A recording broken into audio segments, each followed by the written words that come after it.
The soil beneath us holds stories centuries old that speak of resilience and renewal.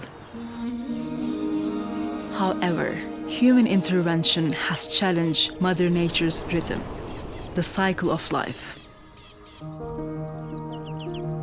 Composting is the first step to transform the land into a thriving farm. And for Esther, the rhythm is her life's work, a regenerative farmer.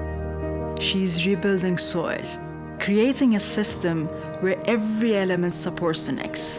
Instead of sending food scraps to landfills, we turn them into nutrient-rich compost, which helps the soil retain water and grow crops that nourish both people and the planet. This farm is a glimpse into what we're working towards. A fully sustainable polyculture ecosystem. We do not just plant one crop, we mix and we match. Regenerative techniques like this allows plants to benefit from each other.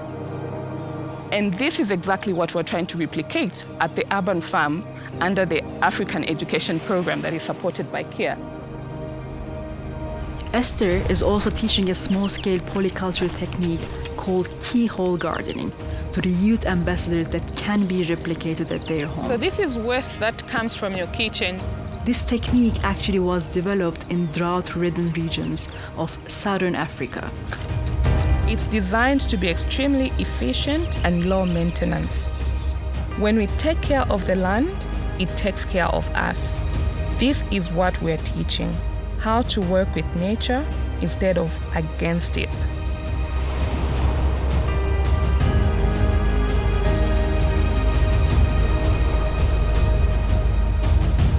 Kia, movement that inspires.